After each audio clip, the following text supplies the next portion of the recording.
Now let's begin. We started the story of Yiftach's daughter, and this is on chapter 11.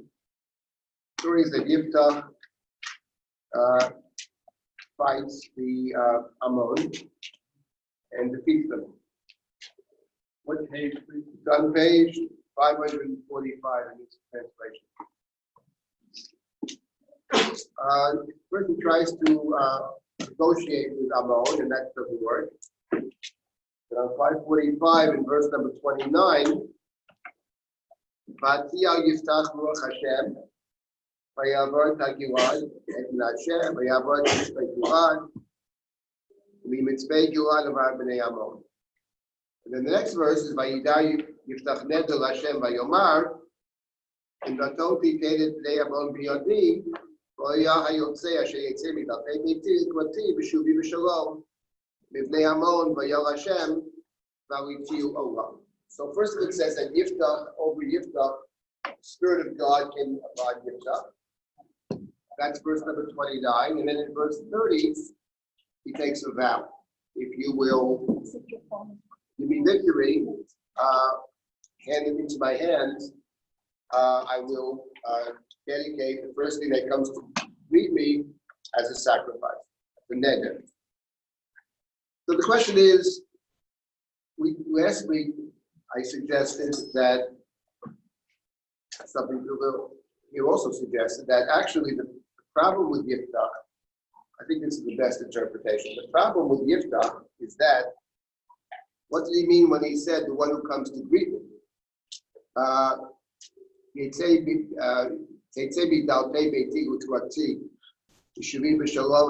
So it doesn't sound like it's an animal. It sounds like it's a person. Someone who comes to greet me after the victory and we've seen that elsewhere in the Bible.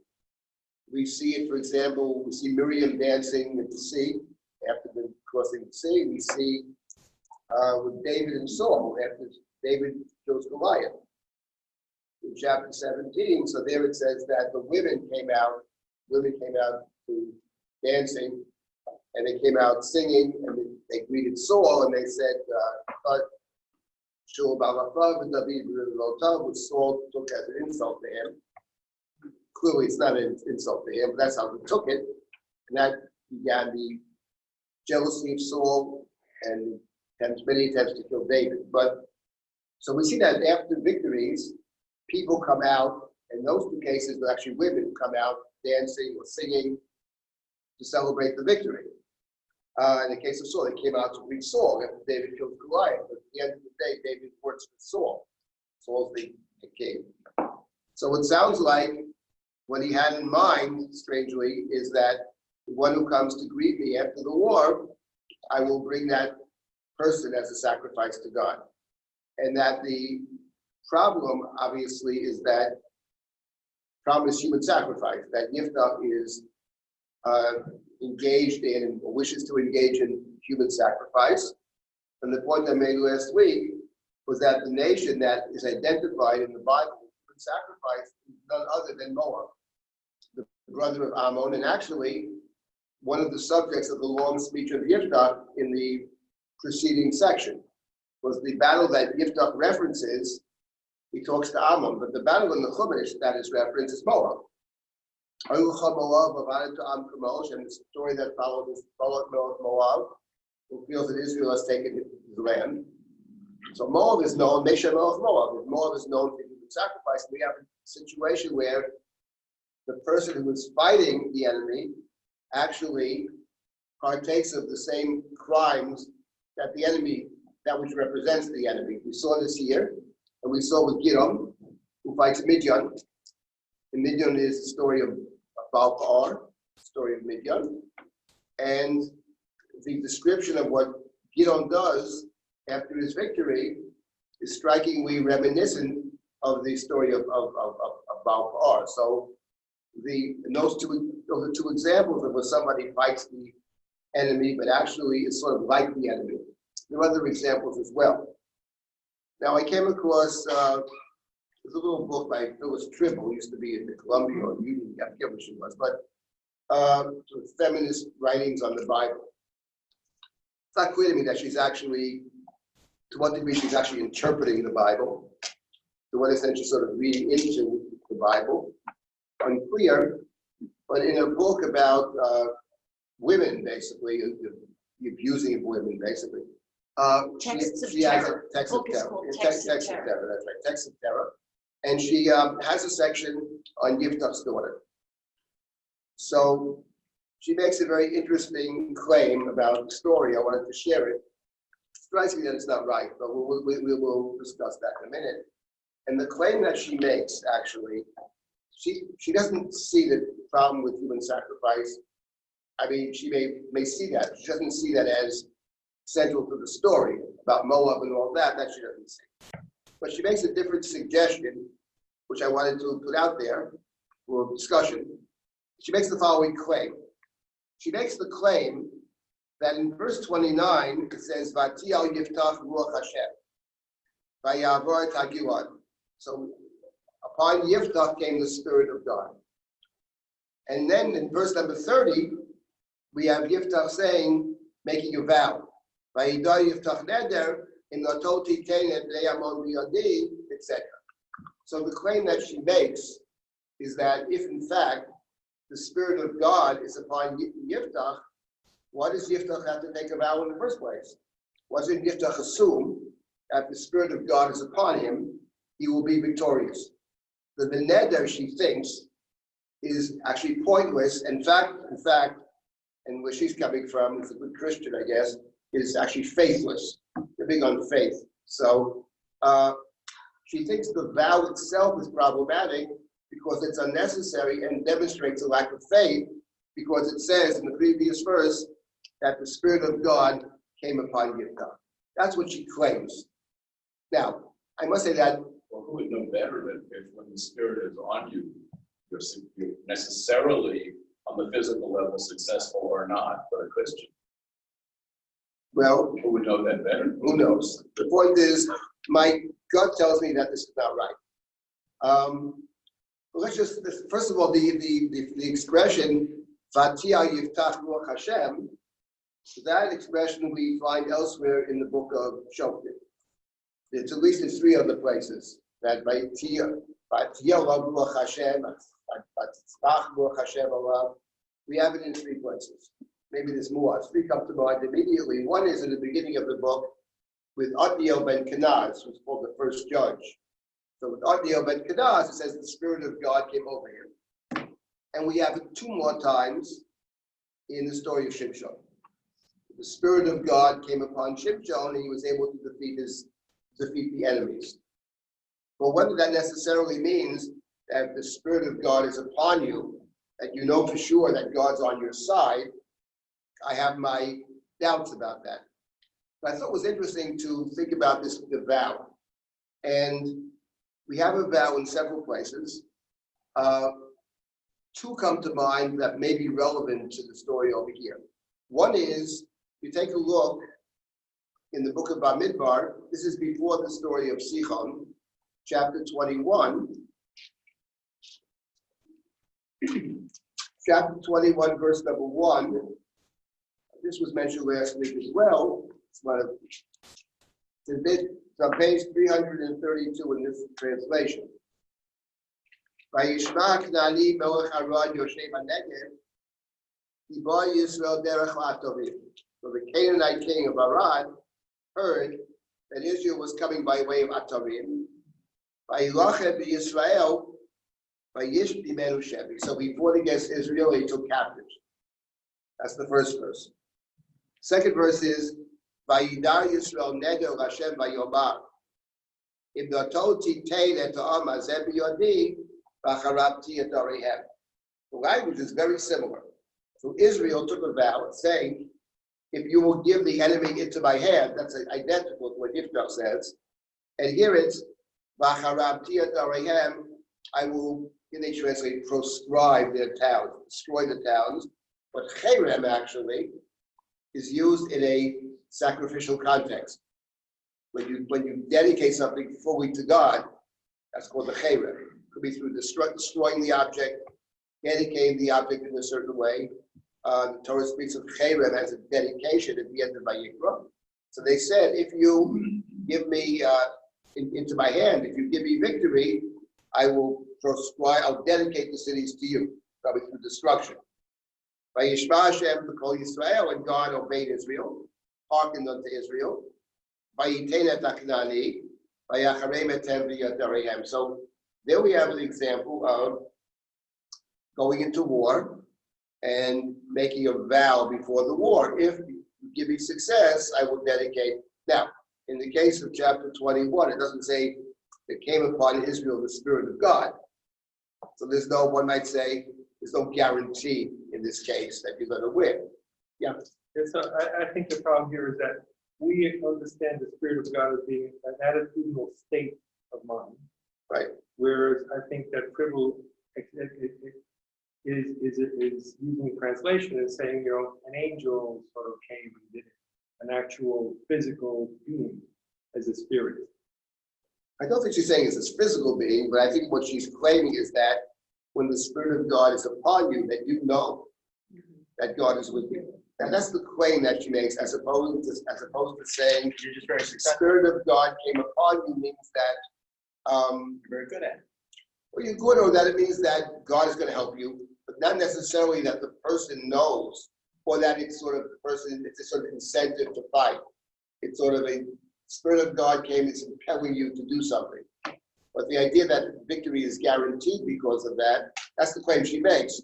And I wonder about that. She claims that the vow itself is problematic. Forget about the nature of the vow. She claims that taking a vow is problematic.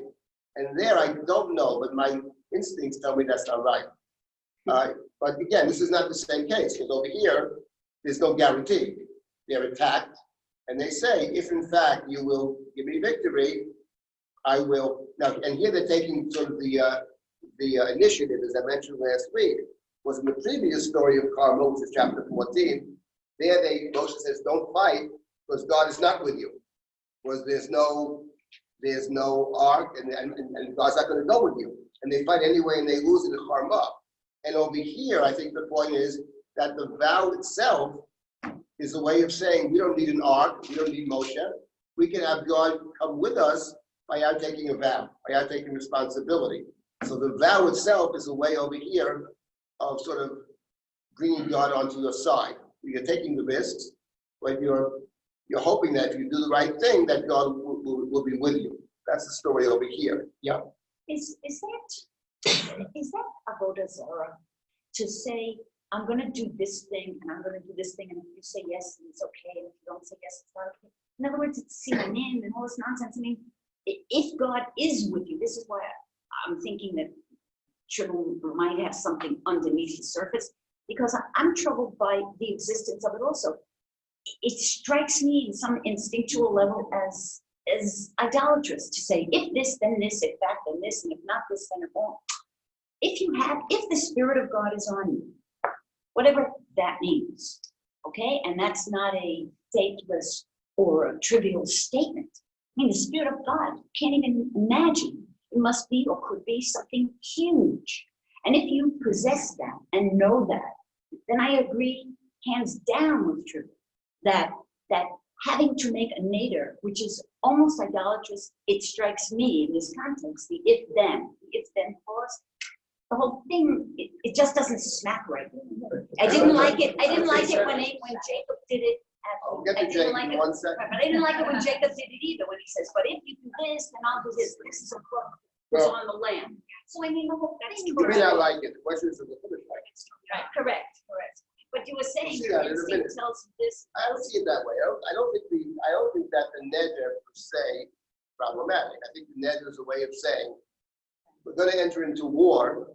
We're entering into war, fighting your battles, basically. In other words, they're suggesting that the war is God's war. After all, it's a war against the Canaanites. God is declaring war against the Canaanites. It's also a defensive struggle. Israel doesn't start the war. It's a way of saying, it is a way of getting God on your side, but I don't think it's just Because there's no benefit to them over here. They don't gain from the war. They just destroy the enemy. They're not taking anything. They take nothing. It's a way of saying that we see this war as fighting in consonance with God. But then And why we do don't they have to need- say it? What? Why did he have to express it Who have in to that say it? way? Why does Israel in Bamidbar, why does Yiftach in the present time, in the chapter we're talking about, why do they have to express it in an if-then possibility? That's how it's expressed. So why do you need an ark to go when they win the battle, right? In the first instance, don't go into battle and the ark doesn't go. That's all told to them beforehand. I think the issue is the temporal issue. I think if he knows he's going to win, he doesn't need to make this out. He doesn't know he's going to win. I don't believe he knows. I don't The fact that think it he says knows. that God's spirit came upon him, Doesn't mean that he knows it's I going to don't be a think it- victory. I don't think it means that at all. I think it means that the spirit of God came upon him does not suggest necessarily we think it means that, but what he actually knows is different. Who knows what he actually knows? Since you mentioned the Jacob vow, that is, I think, relevant. What? Jacob is guaranteed that God will protect him, and he still takes. Exactly, but what? Yeah, Right. but he just- he Wait, still- we'll get to Jacob, exactly. Yeah. Jacob is a good example, yeah. Back to the very beginning, when Sarah is criticized for not believing the angels when they say to Abraham that she's going to have a baby, she's criticized for that. Now, you can say the Spirit of God was upon her or upon the whole situation. How does one know if there's any spirit upon God? God's not going to say, I'm on your side. Sometimes, but Well, there it doesn't suggest that the spirit of God is upon her. No, the physical angels. She overhears the angels talking, right? right, but She has doubts about what but the are angels the are saying. angels representative? They Well, told- she has doubts. No, but she does have doubts and she is criticized. I mean, that's I true. don't blame her for having doubts.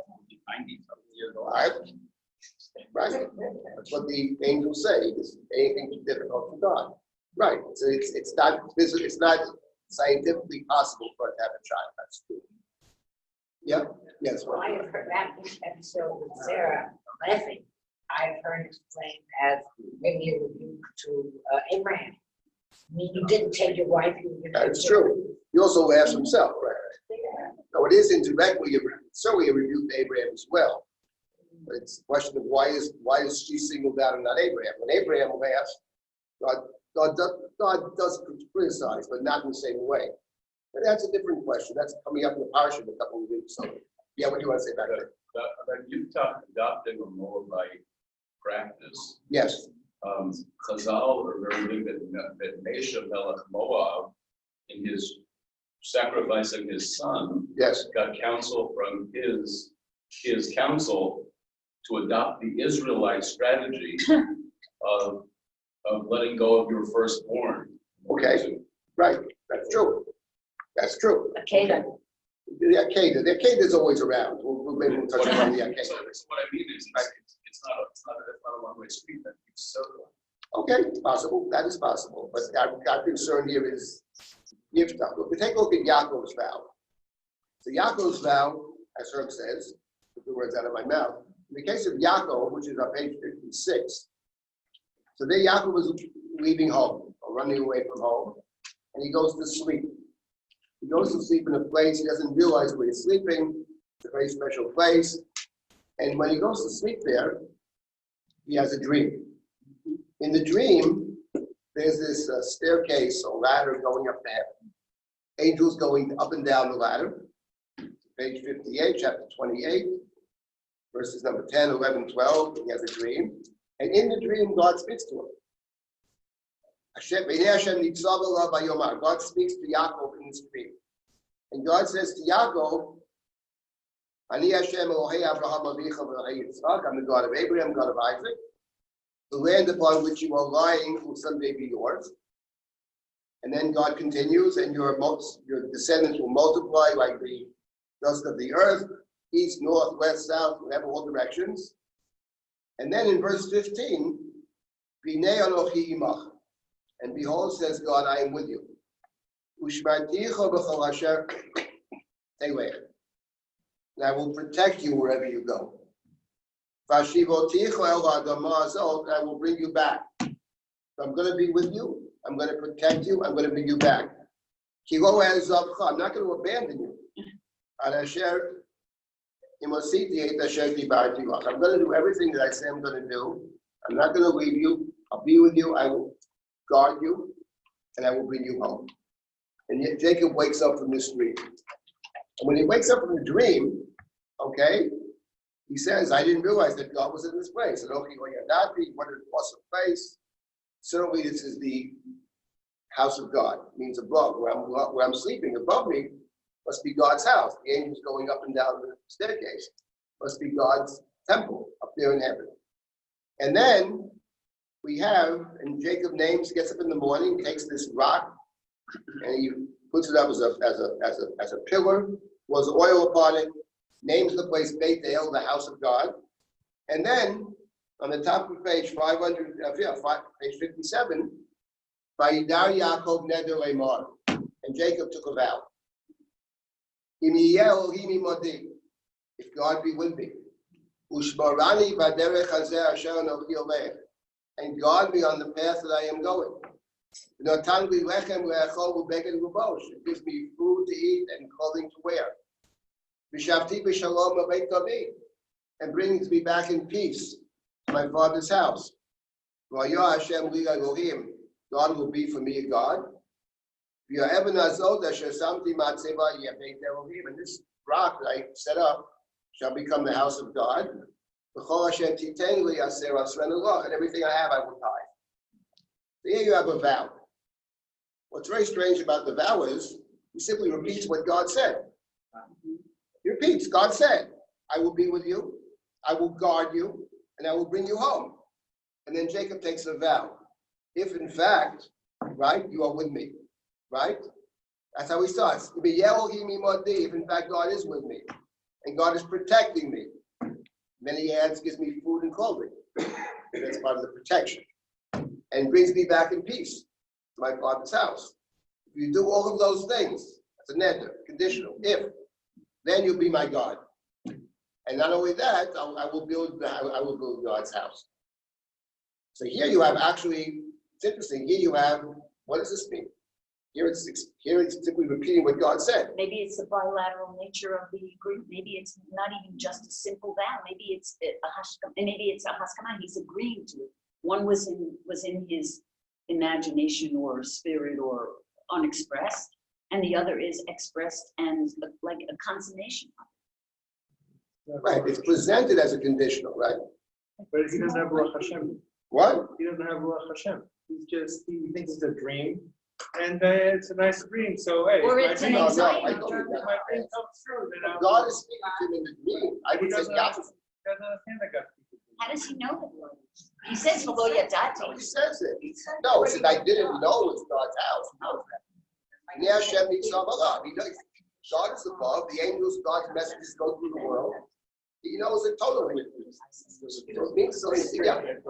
I have a feeling linguistically. Yes. This is like when. Like the nether is when this is Could be materialized. that im doesn't then mean my nether if. You're is. saying im. Now, im is often used when it comes to vows and oaths. Im is often a word that is used. It sounds like a conditional. You could say when, but the fact of the matter is, he puts it, he formulates it in conditional terms. And the fact is that virtually every neder of the Bible is that way. Now, the question is there something problematic about what Jacob says or not? If you do this, give me clothing, you'll be my God. And if you don't do it, you won't be my God. And there's a way to read it. But I don't think it's the best way to read it. I don't think that's what he's saying, actually. He's saying something different. He's saying the following. He's saying, I'm leaving home now. I thought I was leaving for a couple of weeks to visit my uncle. Now I discovered that I need your protection. So it's a dangerous journey, etc. You're going to protect me and guard me. Why do I need protection? I don't know, but something dangerous here. But he's saying something different. He's saying that if you do all these things for me, then Vayah Hashem li Elohim, I don't think he means to say then I'll believe in God. And if you don't give me clothing to where I won't believe in God, he's saying something different. He's saying that Vayah Hashem li Elohim, that I know you're the God of Abraham and the God of Isaac, that I know. But the question is, are you the God of Jacob? By that he means, I'm different than Abraham and Isaac. I am the child of Isaac and Abraham. That's true. But if you give me the opportunity, I will do something that no one else has ever done before. And what no one else has ever done before, in Jacob's language, is Beit Elohim. No one has ever built the house of God. That is to say, no one has built a structure in which every member of the family is actually included. Because Abraham only has one covenantal child, and Isaac has one covenantal child.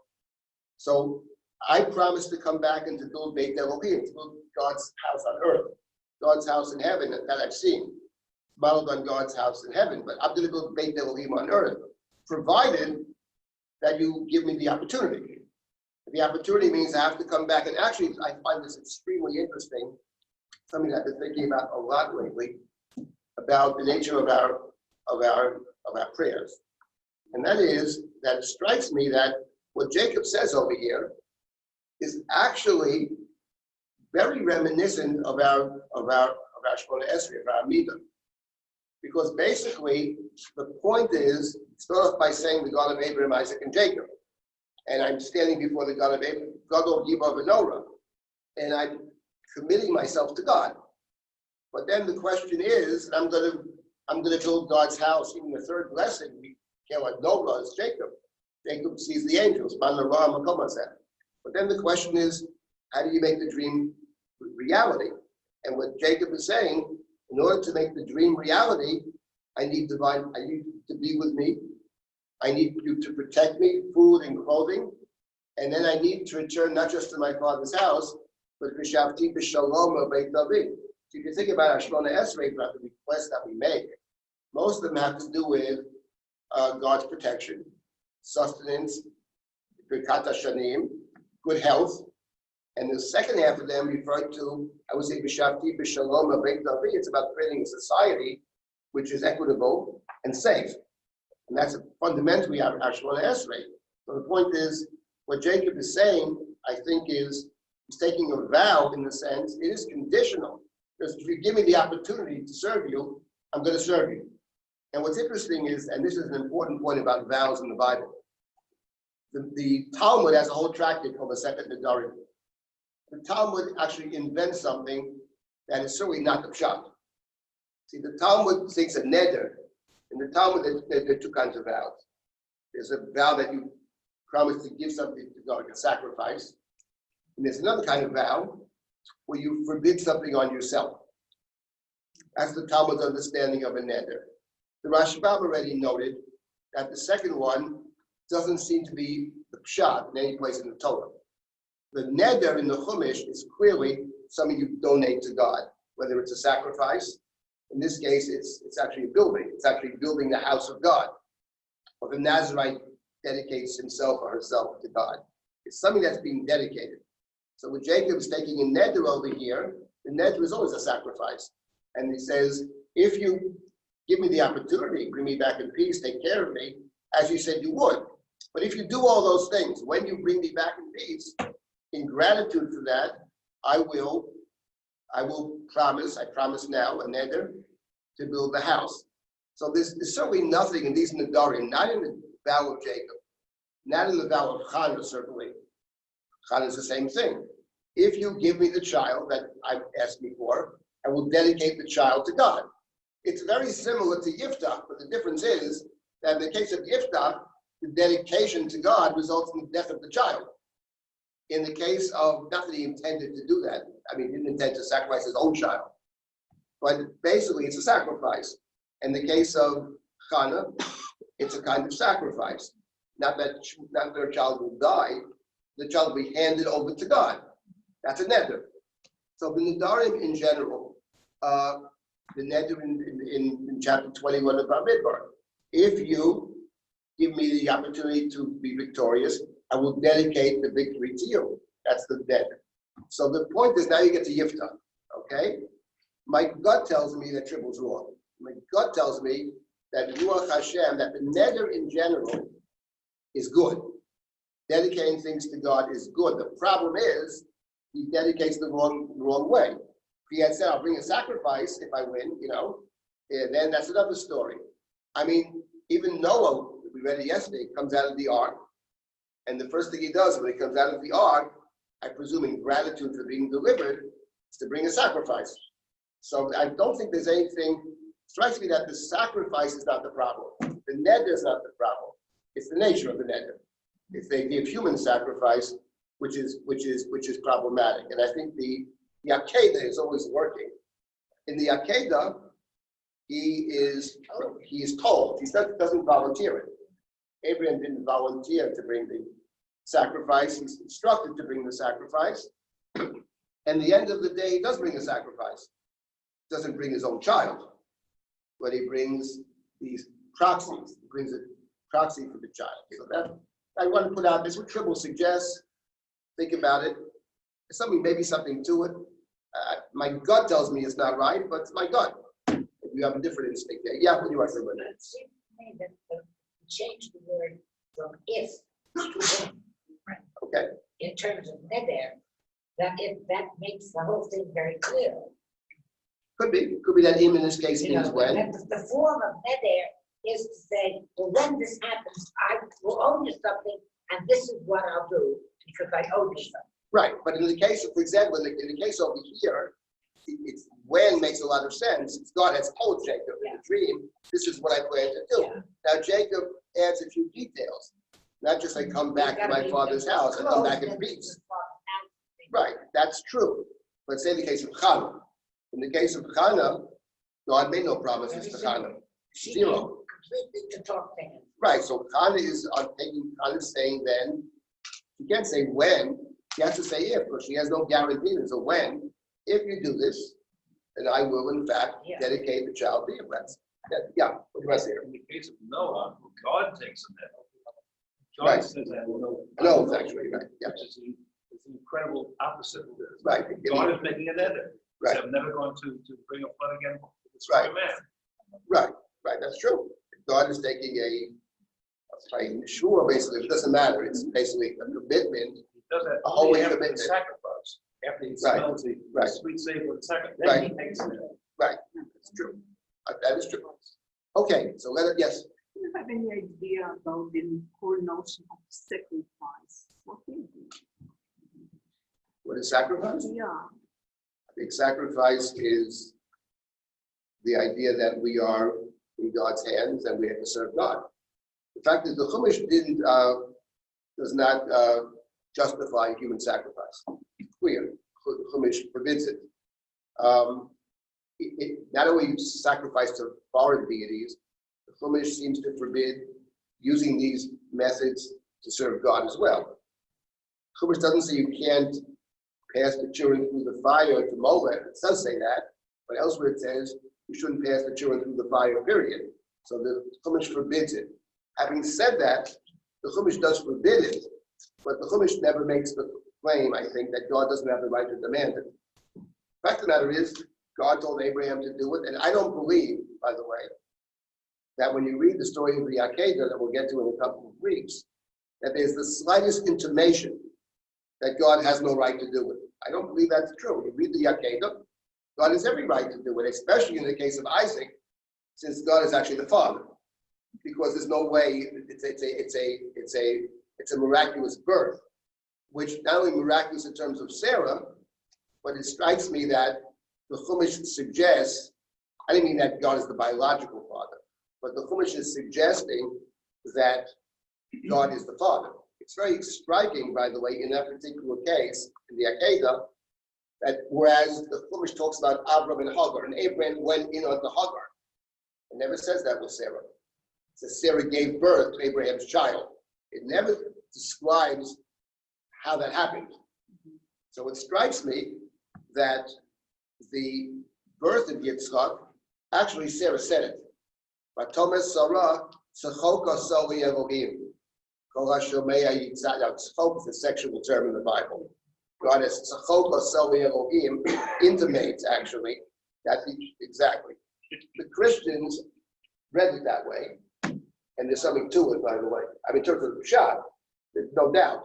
Sechoka Soli Elohim, so since it's God's child, and even if it weren't God's child, we're all God's children, the Chumash never suggests that God doesn't have the right to to call upon anybody to take someone as a sacrifice. The Chumash never suggests that. What the Chumash suggests is, as it says in Jeremiah, this is not my way. I never even dreamt of that. But the point is, not that God doesn't have the right to do it, but God doesn't do it. But the idea that the human being is God's creature and that God has every right to recall the human at any point in time, that lies at the core of sacrifice, in my view. But do you have a sense what makes slaughtering an animal kind of working of God? Because it's the closest thing to a human. The Ramban says it's not an animal. It's the animal that's closest to the human. It's always a domesticated animal. And maybe we don't have that sense, you know what I mean? But if you grow up in a farm or something like that, with the animals, it's a very different kind of relationship. So without getting into the details of all this right now, the Akedah on one hand says God doesn't want human sacrifice, not at all. But God, even in the Akedah, the way Abraham gets out of sacrificing Isaac is by finding a proxy for Isaac. It's not just the various piyutim that are written about the Akedah, and there are many of them. Talks about Tumura. There are many piyutim about the Akedah. That itself could be a whole class, by the way, because the Akedah figures in many ways in our prayers, especially in the Slichot service. The Slichot, we said the Ashkenazim, there's a genre called Akedah. And the Akedah is a particular form of the Slicha, and there are many Akedos that are written. Each one picks up on a different piece of the Akedah. It's really interesting. So one of them about Kedusha,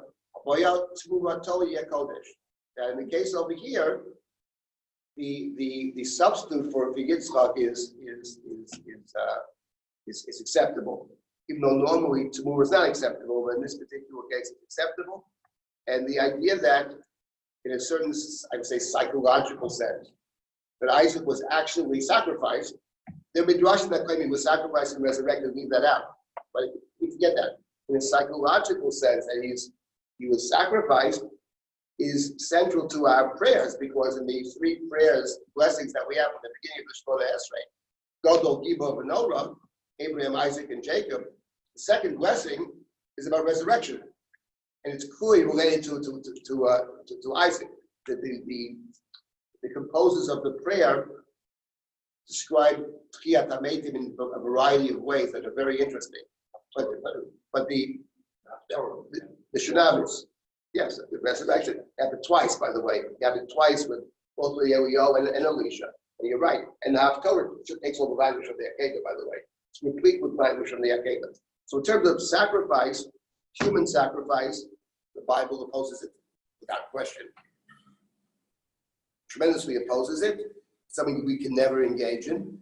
But the concept that God has the right to it, no, that's true. God has the right to do it. It's God's world. So it's we are in God's service, whatever God chooses that service to be. God doesn't want us to engage in human sacrifice. That's as much as I can say now about the Akedah.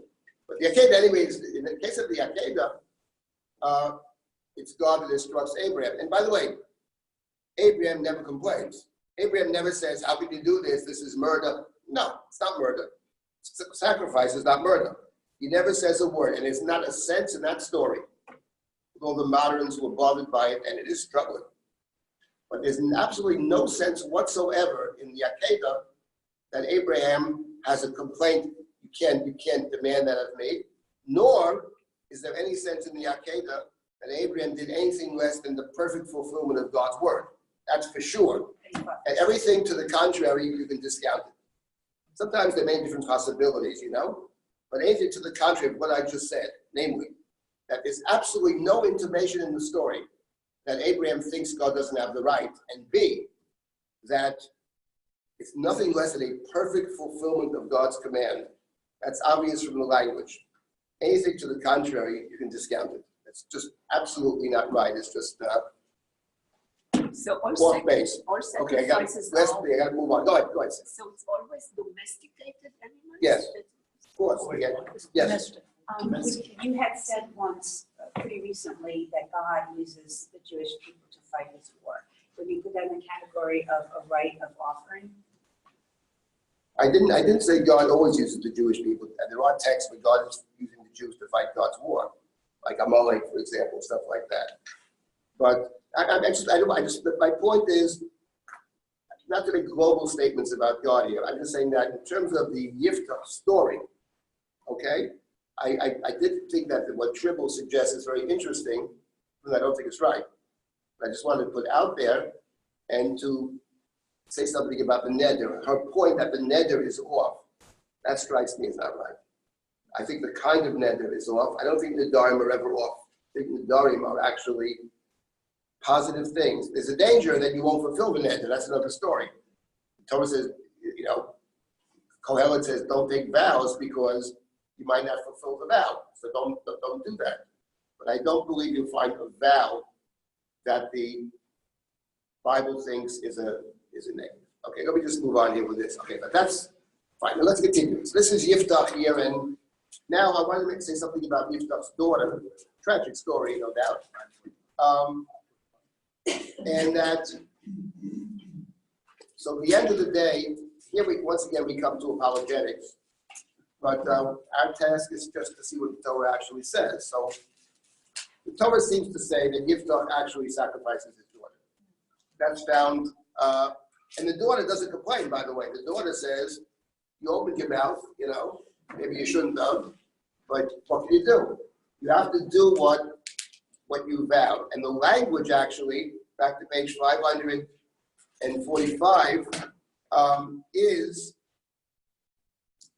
Kasher yotzami picha, aseli kasher yotzami picha, in verse 636 on page 545, is exactly the language of the Torah. Someone who takes a vow, that's exactly the language of the Chumash. So she's saying, she doesn't know from HaTorah's Nedarim. She says, look, you took a vow, you shouldn't have done it, but there's no option over here. You have to fulfill the vow. Now, whether that is true or not, I question that, whether there would not be a way out of it. We know in the case of Saul that he took a vow to kill his son, or to kill whoever ate of the spoils, ate of food that day, didn't fast, but the people saved Jonathan. So somebody might have stepped in and said, this is not right? Although the reason they give over there is that Jonathan brought about the victory. But could somebody have stepped in? The rabbinic tradition is that somebody should have stepped in. And they fault others for not stepping in. It's a whole discussion. That's a question. In any event, so she says to him, you have no right to do it. That she doesn't say. She says, do what you committed yourself to. But then she asks a favor. This is on page verse 37, 545. Yasa li adavar hazeh harpei mimeni shnayim chodashim v'yalcha v'yoradati al ha'arim v'yevkel b'tulai alokiv rayotai. So she said, give me 2 months to go to the mountains. The Hebrew is very interesting. V'yoradati al ha'arim. The red usually means to go down, but v'yoradati al ha'arim doesn't mean to go down the mountains. Presumably it means to traverse the mountains. I guess when you go to the mountains, you're walking up, you're walking down, etc. Let me go to the mountains, let me walk in the mountains. It means let me be alone with my friends. To mourn my state, she says. Let me go to mourn my state. Give me 2 months. So he says to his daughter Levi, he says, go. So she goes for 2 months. And she cries about her situation, right? A maidenhood, she cries in the mountains. Right? He became Shneim Chodoshim, Vatoshem El Haviyah, Vayas Lo Et Nidro Asher Godar.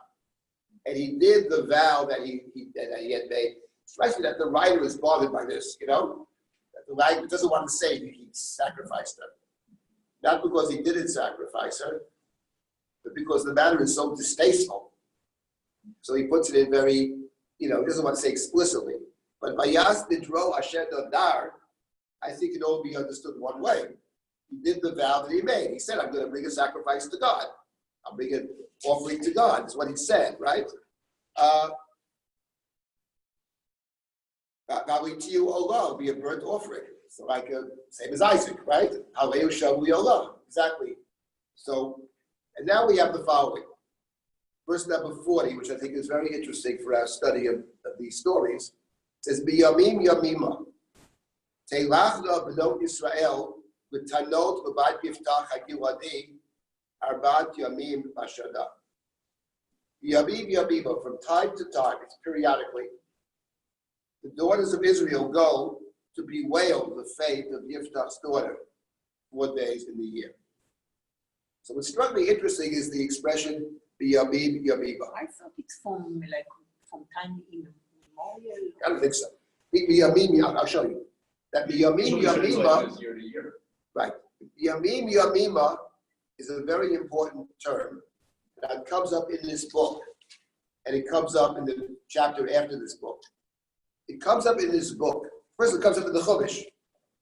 Vayachuka hazot b'mawada b'yamim yamima, referring to the Paschal sacrifice. Means you shall do this every year at a periodic time. That's b'yamim yamima. And the phrase b'yamim yamima comes up first over here in chapter 11, and then it comes up in the last chapter of the book.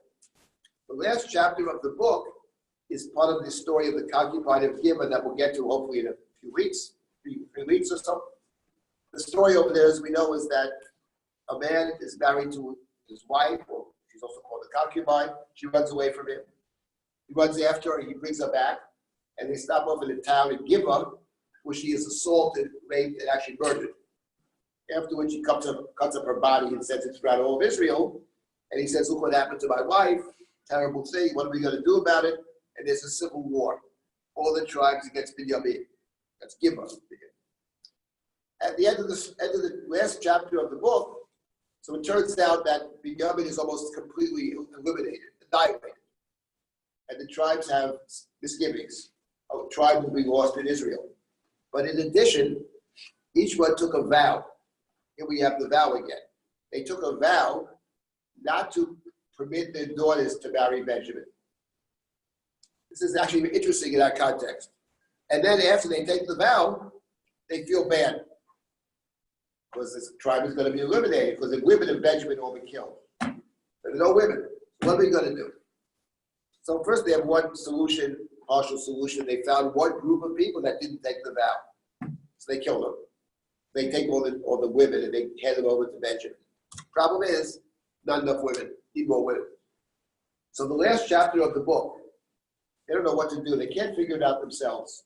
So they go to the Zakadim, to the Torah sages, to the council. Need advice. What do you do in this case? So here's the advice. The advice is, I'll put it in my own terms, my own language, but it's in the last chapter. You took a vow not to give your daughters to Benjamin. Okay, you can't give your daughters to Benjamin. But here's what you should do. In Shiloh, which is the central temple, is a periodic festival during which the women go out during this festival, during this Chag, it's called the Chag, and they dance in the vineyards. So when the women go to dance in the vineyards in Shiloh, what you got to do is, before they dance in the vineyards, you have to hide in the vineyards. And when you see them dancing in the vineyards, you just grab one, kidnap one, and take her home. And that's what they do. That's what they do. It's 7, 8 verses from the end of the book, and the last verses. In those days, there was no king. Everybody did whatever they want. The solution to the terrible situation created by the violation of one woman, the solution is to violate thousands. That's how the book ends, actually. So where is B'yamim yamima? What is B'yamim yamima? Where's the verse? Verse 9. I tell you something. I knew it was there before I even saw it. It's got to be there. How about chapter 20? Was it chapter 21? Who has the chapter? Verse number 19. Vayomru, Yidei Chag Hashem b'Shilo b'Yamim Yamima. Now, there are 2 Yamim Yamimas in the book. Both involve women. The first is the very unfortunate killing of an innocent young woman, that's Yiftach's daughter, due to his, not to his malice, but to his stupidity, I would say, and his connection to the idolatrous practices of the people that he's fighting. The second is Yamim Yamima, which takes place at none other than Shiloh, which is the which is the temple, basically. There is the kidnapping of the women in Shiloh, which takes place in Yamim Yamima. What is in particular interesting over here, and I'll get back to the several things that are interesting. Let me make a simple point. This is the last chapter of the book, 8 verses before the end of the book. What's the next chapter? Next chapter is Shmuel. Greatest, right? First chapter of Shmuel. So it is the story of Hannah. She's married to Elkanah. How does it begin? Verse number 3. V'yulah isha hu me'iro v'yamim yamima v'shtachavot v'lizbach l'Hashem tzvot b'Shiloh. So he goes up the Yamim Yamima to Shiloh. Shiloh is the place where the kidnapping takes place. And we discover very soon it's a place of utter corruption. So the point is there's 3 Yamim Yamimas. Actually, there's a 4th one too. Later with chapter 2 with Hannah. She would go periodically to bring her son a coat, the Yamim Yamima. So there are 4 Yamim Yamimas. The first 2 with Judges, the second 2 with Hannah.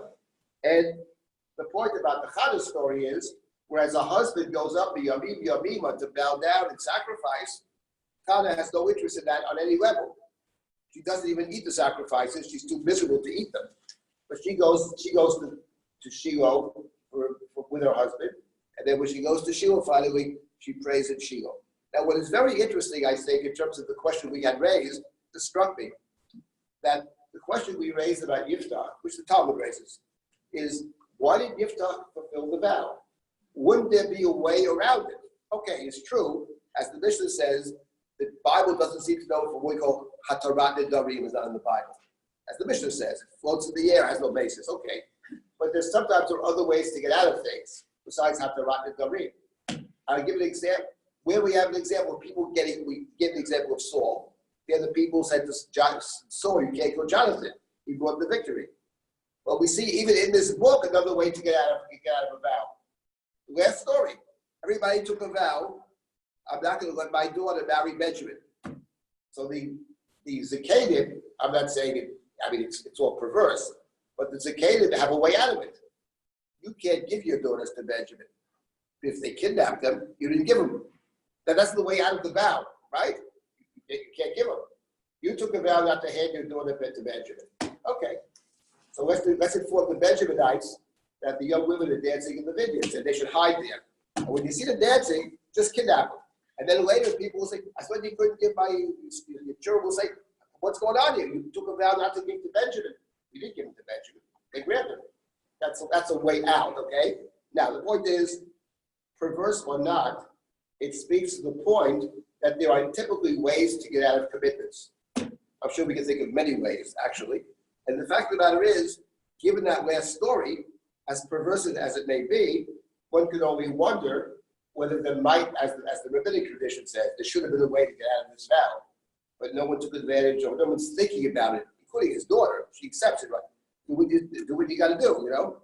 So I'm just wondering whether the Yamimas of the 2 stories actually, both which point to the abuse, in this case, the abuse of women, which is actually very important because the point of the king has 2 functions. One is to fight wars, but the other is to do justice, mishpat and tzedakah. And justice means protecting the most vulnerable people in society. And typically, women usually are among the more vulnerable. So the fact that the book of Judges is speaking to the failure of for whatever reason, to protect the most vulnerable is generally speaking, a big indictment of this whole period we call Judges, and it necessitates a different model of leadership, which is the story of Hannah. Hannah prays for the king. Now, the king is not perfect either, as we know, but that's, the Yamim is actually very interesting. What do you want to say? I mean, it's kind of a reflexive to the Akedah. You know, in other words, Isaac was challenged. You know, in other words, would he follow the covenant? Isaac or Abraham? Abraham, I'm sorry. Abraham. And in right, this the body case, of Isaac is nothing with Isaac. Right. But at this point in time, it's so chaotic that in a way he had to fulfill this vow. There was no way out. Well, there's always a way out, you know. But yeah, that's you know. But in other words, otherwise, how would the tide change? Right, but the point is, why would Things she really change be when against people Rishon? stand up and take positions. That's what things change. Yeah. People don't take positions. As she says, I'm not blaming her. You open your mouth, you gotta do what you gotta do. So the solution would have been somebody saying, as the people said later on, 1 second, this makes no sense actually. Someone who's coming to celebrate God's victory. That's where she's coming. She's coming to celebrate God's victory is the one you hand over to as a sacrifice. That's crazy. That's what someone could have said. That's what the Talmud says. The Talmud actually, it's interesting. Whom does the Talmud blame? You know who the Talmud blames? Cohen Pinchas. And where is Pinchas found in the book of Judges? He's in Shiloh, actually. They probably pick you up on this. Pinchas is the priest of Shiloh. So the point is they blame him. Now, is this the pshat? From one perspective, it's not the pshat, but from a different perspective, I think it is the pshat, that there's something not right here. There's a failure of leadership, it's not just Yiftach. Remember, Yiftach is the best of the bunch. They go to Yiftach to save them. So the point is, it's a failure of leadership in general. There's no real leadership. Was there leadership, or even a bunch of people with common sense, they would have said, this can't be. It's just not right. So therefore, we have to find a different way. Maybe find a proxy. Maybe there's a ram tangled in the brook. That kind of thing. But that's the rabbinic view of this, and I think there's a lot to be said for it, even in terms of the pshat. Okay, let us, Sarah, what do you say? I think we skipped something Yeah. here. Because it said, "Vehi lo yada ish Yes. to Right. lie." True. So there is something Right. there. There is a view, actually, that he doesn't actually kill her, that she doesn't get married. But the difficulty with that, I think, I saw recently, I was just curious, I said, well, so Chabad talks about everything, you know? Some people, she wasn't really killed, she dedicated her life to God. I have to ask myself, if you dedicated your life to God, why would we warn you 4 times a year? What? That's nuts, actually, you know? Poor Moshe Rabbeinu, but let's warn Moshe. She has no I mean, children. What? She has no children. She has no children, that's right. So yeah, the point is something else over here. The point of the judges, this is relevant to the book. The difference in a king and a judge is that a king is actually dynastic. The idea of kingship, the reason people want a king, right? These classes are called before there was a king. People want a king. Basically, one of the reasons they want a king, maybe the main reason is that what a king affords you is a kind of stability. If you're going to have a different system, let's say a judge, the judge's children don't follow the judge. The only judge whose child tries to follow his path is Gidon Abimelech, who's a murderous guy who calls himself a king. But a normal judge is one upon whom the Spirit of God comes, right? As over here. He's chosen for a particular task, and then he goes back to his normal life. After the destruction of Shiloh and the priesthood is destroyed as a political force, whereas the leading political force, so the prophet takes over. Samuel, for one chapter, is the leader. Chapter 7 of Samuel, he's the leader. And the people go to Samuel in chapter 8 and they say, you're old, we need a king. So Samuel has his sons who are corrupt, doesn't realize it. But the point of it, they only go to Samuel when he's old. Samuel's young, no one asks for a king. They ask for a king, they say, you're old and your sons are no good. Give us a king. Now, of course, you could ask the question, let's say you get a king. What guarantee is there that the sons of the king are going to be good? We have many kings whose sons were not good. But the point of the people is something else, which is, if the leader is a prophet, person of God, if your leader is a spiritual person, then every generation there's a new job search, because we don't know of prophets whose children are prophets. This we don't have in our Bible. Not in the pshat of the Bible in any event. We have disciples on occasion. We don't have, it's not hereditary. Kingship is hereditary. So the point is that if you have a prophet as your leader, there's no guarantee, there's a guarantee this child won't be the next leader. So every generation is a new job search. You got to find a true spiritual person. There are no, in other words, there are no bad prophets. There are false prophets.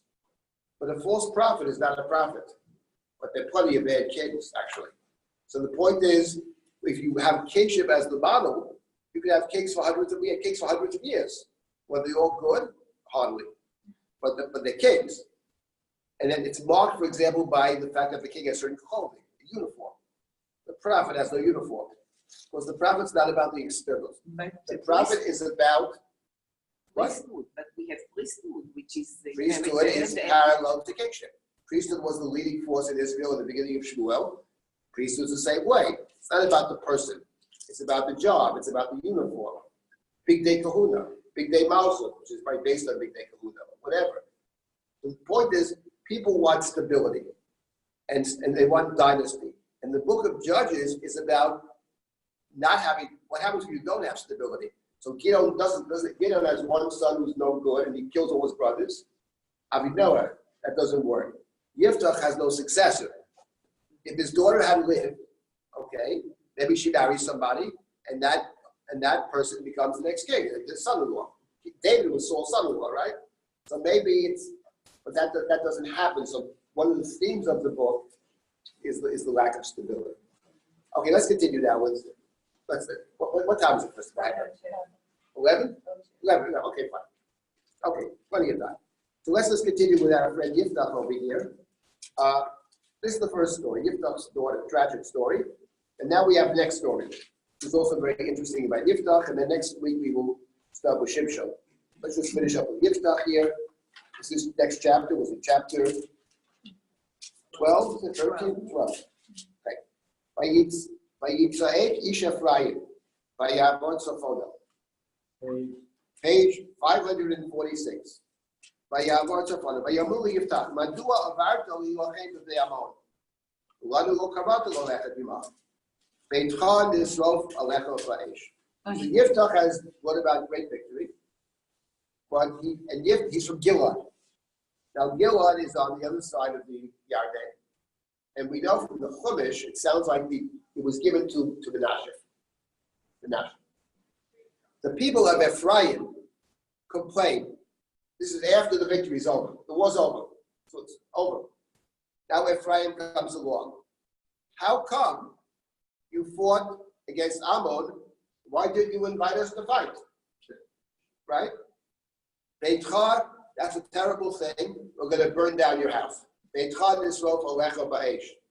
So this is, they're talking to a guy, first of all, who just brought about a great victory, and two, just lost his daughter. This is the guy they're talking to. Anyway, now Beitcha nisrof alecha ba'esh, that expression appears elsewhere in the book of Judges. Actually, those words appear elsewhere in the book of Judges. Anybody know where? It appears in the next major judge was Shimshon. In the story of Shimshon in chapter 14, where he, where is this over here? Let me see if I can find this. Yes, here it is. This is when Shimshon marries the woman of Timnah. We'll get to these stories, they're very interesting. And then he has a wedding party, like a Sheva Brachos, you know? And at the Sheva Brachos, he poses a riddle. If you can figure out my riddle, there's 30 guests at the wedding party. If you can figure out my riddle, I'll give each one of you a suit. And if you can't figure out the riddle, you have to give me a suit. So the last day of the Sheva Brachos, you know? And they can't figure it out, so they pressure his wife. They want his wife to tell the riddle. And they threaten the wife. On page 550, Vayom HaShvi'i, Vayamu Eshet Shimshon, Ati et Isher. To do so, coax your husband. Yagedu Anu Ata Achida. And he'll tell us the answer to the riddle. Pen Nisrov, Otach, Yadbeita Avicha Ba'esh. It's funny, unless we burn you and your father burn you with fire. By the way, these were the friends they invited to the party. Part of Kadasha. This is their friends. Anyway, okay. So, right. After all, what? Can you invite us to make us poor? We're going to lose our coat? What is this, right? So anyway, Beitcha nisrof ba'esh. That's what you have the Philistines saying in chapter 14. And that's what you have the tribe of Ephraim saying to Yiftach in chapter 12. In fact, it doesn't sound like And what is he supposed to do? The war's over. Yeah. So what is he supposed to say to them, basically? In other words, it's over. You can't call them now to the war. Now, here's the interesting. This story is a repeat story. We had this earlier. Earlier, we had the story with Gideon. Gideon also is from Menashe. So Gideon, when he fights against Midian, so he crosses, he fights against Midian, and at the end, he defeats Midian. And the end of the battle, let's find that verse. Let's see where this is. This is, where is this? Hold on. 1 second. Where is this? Where is it? Anybody find this? Yeah, I got it. Beginning of chapter 8, page 534. ויאמרו אליו איש אפרים, מה הדבר הזה עשית לנו? לבלתי קרוא לנו, כי הלכת להילחם במדיין, ויראו איתו בחזקה. How come you didn't, when you went to fight Midian, how come you didn't call us? Now, when the battle against Midian, Ephraim comes in at the end, when they secure the bridges, so the enemy can't pass by the bridges. Now, how come he didn't invite us at the beginning of the war, just inform us at the end of the war? That's when they say to Gideon. So Gideon's a better politician. What do you want from me? Right? Have I done it? Have I done what you did? Well, what are you complaining about? On the contrary, right? Ephraim's gleanings are better than Abiezer's vintage. You were able to help capture the heads of Midian, or Raven Zayn. You were central. You were withheld to the end, the strategic moment where you could defeat 2 of the 4 kings of Midian. So what are you complaining about? On the contrary, he was crucial to the victory. So they accept that.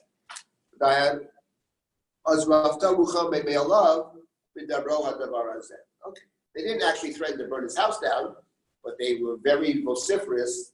Right? They argued with him vociferously. Now we have Yiftach, and Yiftach is not the same politician.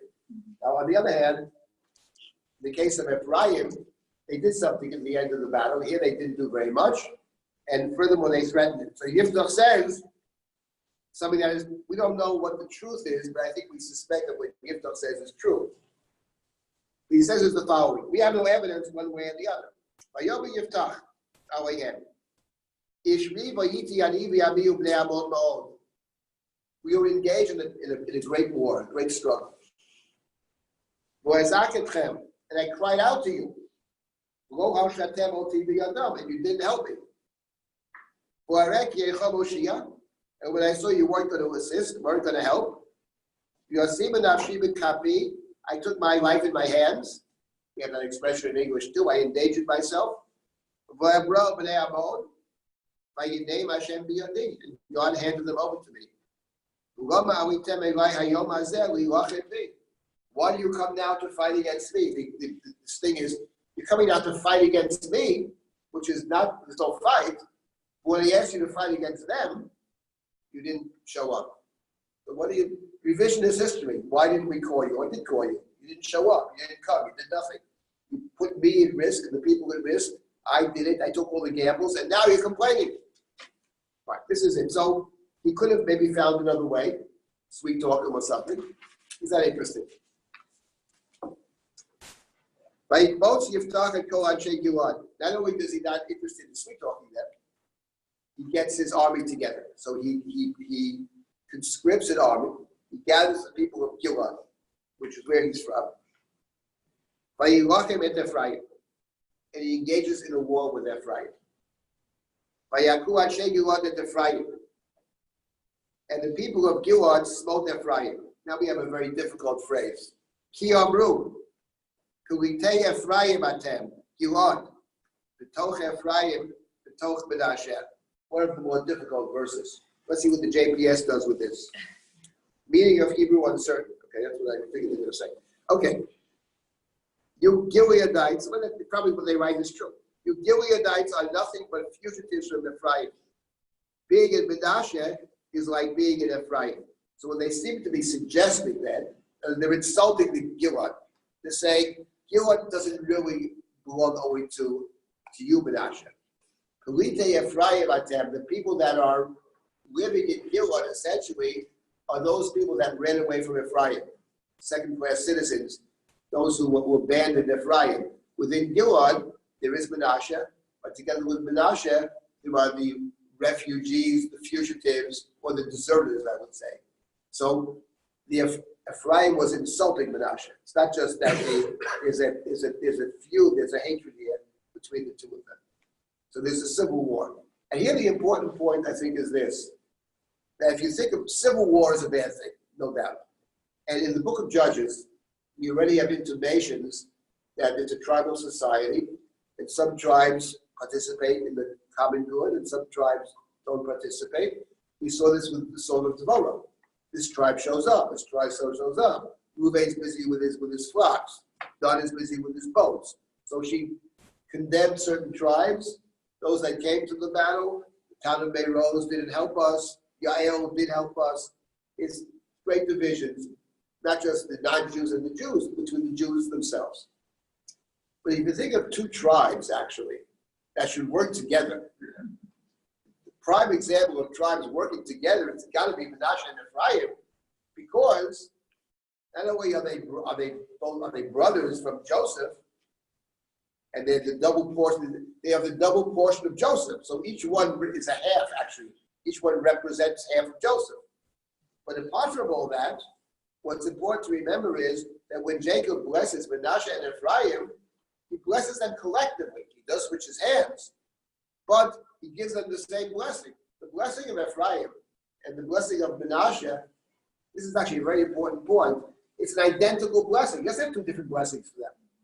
He has one blessing. The only thing he does is he puts the right hand on the head of Ephraim and the left hand on the head of Menashe. Joseph objects to that. Separate question. But Menashe and Ephraim are joined at the hip. And that, as I said, they both actually are part of Joseph's portion. So if there's any two tribes that actually are one, it's got to be Menashe and Ephraim. And the fact that in the book of Judges, you have two separate stories about the wars, the almost war in the first instance of Menashe and Ephraim, and the actual war in the second instance of Menashe and Ephraim, points to something very deep in this book about the vision of the people. And I would say that the idea of the king, but this is all before there was a king. The king, actually, the role of the king has two roles in the book of Shmuel. People want a king for two reasons. One is to fight our wars. Because when you have a federal government, as opposed to a tribal, it's a much more powerful army, and and everybody defends, everybody in the country defends every piece of the country. So that's one reason you want to have a king. He will fight our wars. But the other reason is he will be our judge. Shvatanu Malkeinu. And the idea of a central authority in judging is the idea that you're going to dispense justice fairly throughout. The king may come from a particular tribe, but the king is the king of everybody. So the book of Judges, I would say, even more than the need for a king to fight our wars. In the book of Judges, it sounds like you need a king, because without a king, you have anarchy, basically. You have civil war, and one of the prime examples there is at least three different situations, apart from the Torah song, three situations in the book which speak to the division of tribes. Menashe and Ephraim twice, we have them. There's actual war between them. You have it at the end of the book with Benjamin. The tribe of Benjamin is virtually eliminated altogether. And the third example is the tribe of Dan. It's actually, now that I think about it, there's something curious about that too. Because Menashe and Ephraim is Joseph. Binyamin is Joseph's brother. Rachel's other child. And Dan, who is Dan? Dan is the first child from Rachel that Rachel has, right? So Naniel, so it's all Rachel's side of the family. In other words, which speaks to a different point, which is apart from Menashe and Ephraim not getting along, it goes back to the old division of Rachel and Leah, of the two sides of the family. So we have Dan, Binyamin, Menashe, and Ephraim in this book that are singled out as being separate. And Dan is interesting, is one of the tribes mentioned that doesn't participate in the war, in the collective battle either. So it's very striking. So this is a significant point. Now let's just finish this up over here. So this is the war between Menashe and Ephraim, which Yiftach cannot prevent. Yiftach can't stop it. Gidon found a way. Gidon found a way to get out of the civil war. Yiftach doesn't have that response that you did participate in the end. And but maybe he would have found a different way. Maybe he didn't have to go to war. He initiates the war. He gathers the troops. So now we have the following. Verse number 5 of chapter 12. Vayukol Gilad in Ma'abrot Hayadei Ephraim. So Yiftach held the Ma'abrot Hayadei is the places where you cross over. This translated fords. Because Ephraim is trying to run back. Gilad's on the other side of the Jordan. So the Ephraimites, Ephraim wants to get back home by crossing back over. So what Yiftach does is he secures the bridges. In the first story of Gidon, it was Ephraim that secured the bridges against Midian. And now it's Gilad securing the bridges against Ephraim. Vaya ki omru plitei Ephraim evora. Now when the refugees or the ones who are running away from Gilad wanted to cross the bridges, right? It harks back to the statement plitei Ephraim at them. Here they actually are plitei Ephraim. Here Ephraim is trying to get back home. They got to cross the bridge. But the bridge is secured by Gilad. So what would happen? By Yomru lo Anshe Gilad Ephratiyata. So they would ask them, "What? Are you from Ephraim? Are you from Ephraim?" By Yomru lo. We're not from Ephraim. So they want to survive. They say they're from Ephraim. They're going to be killed. Oh, we're not from Ephraim. No, we're not. We're from Menashe. We're wherever. We're visiting. Who knows? Who knows? Anyway. By Yomru lo Emorna Shibolet. So they said, say the word Shibolet. By Yomru Sibolet. But they couldn't pronounce the shin. Litvaks, right? You know the joke I told you once, right? Say it again. One of my favorite jokes. When you go to Gemara says, Gemara hypothesizes something. Gemara will say, I don't understand. I would understand X. That makes sense. But Y makes no sense. Because Bishlama means I understand this. Bishlama, that statement is good. But it's always followed by Bishlama X. But, right? So of course, so this joke is that the Rebbe was a Litvak. I'm half Litvak, by the way. So the Rebbe was a Litvak. When I was in Yeshiva University, the guy who came around was a friend of my grandfather, actually, Rabbi Sachs. He was a Litvak. He couldn't pronounce the shin. He would say sin all the time. So the joke is like this. The joke is that the Rebbe's, the Litvak, he's teaching them to read the Talmud, So they come to the word, so the kid hears the Rebbe read. Bishlama, so the kid reads Bislama. The Rebbe says, Bislama, I say Bislama. I can only say Bislama. But you can say Bislama. Why do you say Bislama? So you don't fix this up. Mel Brooks. Mel Brooks. Exactly. The Craw. Mel Brooks. The Craw. Not the Craw, the Croy. Not the Troll, the Crow. Right. Yeah. So Brooks makes this up. The Bishlama. So here you have it actually in the Tanakh. So the Ephraim are Litvaks. They can't say Shibolet, so they say Sibolet. So when they can't say the shin, they realize they're from Ephraim, and they would kill them and throw they throw them into the slaughter them, throw them into the river. Which way are they going? They're going west. No, I mean, are the people Trying to get out of Gilad. They're trying to get out of Gilad? Yeah. Even though the Gilites, they live there, they're blocking it's not the people. Ephraim's trying to cross out. Ephraim was in Gilad for some reason. They crossed into Gilad. They're trying to get back out. And so Menashe, Gilad secures the crossing. So they kill. I'm wondering something else about this business about Shibolet and Sibolet. to shin and the sin, obviously. But I'm just wondering, actually, whether there's some significance to the words, Shibolet and Sibolet. I don't know what Sibolet means, if it means anything, but we know what Shibolet is. Shibolet is a stalk that grows.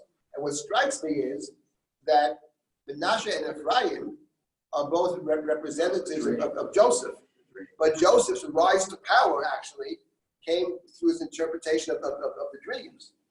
And of course, the dreams, Hine Sheva Shibolim is the first dream. It's Sheva Shibolim, right? That's the second dream of Joseph, Pharaoh's dream that Joseph interprets about the Shibolim. So say Shibolet perhaps carries with it another significance. In other words, you Ephraimites look down upon Gilad.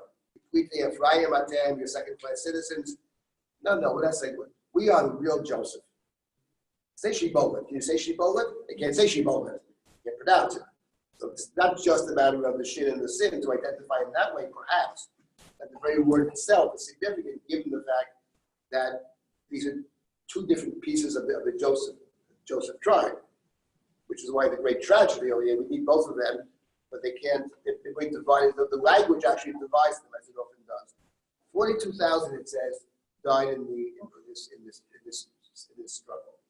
So we have in the case of Yiftach, then, looking back at Yiftach, the king has two roles. One is to fight our wars, and the other is to act as judge, to bring harmony to the nation by through equity. And unfortunately, he, even though from an objective standpoint, he was very successful, he wins the war. But at the end of the day, the two stories we're left with at the end is very important, is the unfortunate death of Yiftach's daughter due to his own stupidity, and maybe worse than stupidity. And secondly, the fact that at the end of the day, having defeated the enemy, he ends up being a central player in a great civil war between two tribes that are actually one tribe. Okay, that's as far as Yiftach is concerned. What is next? How much time do we have? Do we have a few more minutes or 5 minutes? 5 minutes, okay. So now we're going to start. There are four pieces to these sessions. One is Yiftach and then Shimshon. Then we're going to look at the last stories, and then the Book of Ruth. You're not going to get to everything. We'll continue it, but before there was a king. So the next judge is Shimshon. Let me just begin with chapter 13, verse number 1. Vayosifu b'nei Yisrael asot Rabbi Yedei Hashem on page 547. Vayinei Hashem b'yad Plishtim 40 shana. So again, we have the same theme. Israel continues to do evil. This is the intervening small process that we skipped over, but afterwards they continue to do evil, and God hands them over to the enemy. In this case, it's the Philistines, and for 40 years. Now, what you expect next is to cry out to God in some way. It's expected, and that's the pattern that we see. But interestingly, we don't have that. The very next verse talks about there was a man from Mishpachat Dan, etc. They have no children. The angel of God comes. He's going to have a child. He's going to be the Savior. So what's missing over here is the crying out to God. Now the question is, why is it missing, actually? It is, in fact, missing. And we could explain it in more than one way. I will mention the following, and we'll pick up with this next week, I hope, which is that in the previous story of Yiftach, back in chapter 10, when Ammon is attacking us, and the people cry out to God, at the end of chapter 10, God said to the people, listen, you're worshiping all these other gods. You got 1 million other gods. How about if you call upon them to save you? Why are you constantly coming back to me when things are bad? That's what Yiftach said, right? Why do you come to me when you got trouble? So the people said, listen, do whatever you want to us. Chatanu, we have sinned. Do whatever you want to us. Save us today. So and then we have the story of Yiftach, actually. So presumably Yiftach is God's response to save us today. But it sounds like one way to read it is, give us one more chance. Okay, they got one more chance. And now we have in chapter 13, verse number 1, they continue to do evil, so God is not going to give them another chance. So there's no crying out. It doesn't fully explain, I think, why they don't cry out. You can still cry out, and God can say no. So the not crying out, I think, can be interpreted in a different way. This we'll get to spell with this next week, which is an important point, I think, from the story. And that is, the people have no interest in crying out. The people are perfectly content with the Philistines running the country. Is it the first time that the Philistines are the rivals? I have to think about that. They're mentioned earlier in passing, but the main rival, this is the first time. The main rival, yes, this is the first time. They are central to the book of Shmuel, obviously, they're the main. Yes? Is not the purpose of the Philistines conquering to get slaves? The purpose of the Philistines conquering, I don't know, there are many purposes, is slaves. to ravage the land, to take, I presume, people, to take property, to enslave them. To doing it, right? How can they be comfortable with that? Well, comfortable, we don't know the extent of this, but the fact of the matter is, comfortable in the sense that, I don't know the conditions. Status quo. They're the ones in charge, there's no point to fight them, which they actually say explicitly later. They say to Shimshon when he makes trouble, what are you making trouble for? The Philistines are in control. Yeah, maybe someday it'll change. Right now they're in control, so we shouldn't try to fight them.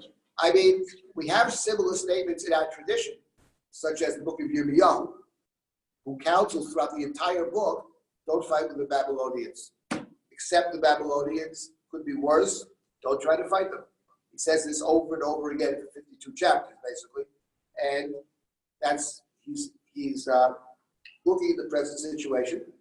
And this is de facto what we have. In point of fact, here's what we do though, they don't cry out. And what's interesting is, even though they don't cry out, but God appoints a savior for the people. So what is that? We'll start with next week. Why does God appoint the savior for the people that don't want to save them? There's no intimation that they actually want somebody. Don't say a word. And nonetheless, we have the birth of Shimshon, and God arranges the whole thing. He sends an angel and all this. So we'll start with that. Start with that next week. All right, so we'll stop. Okay.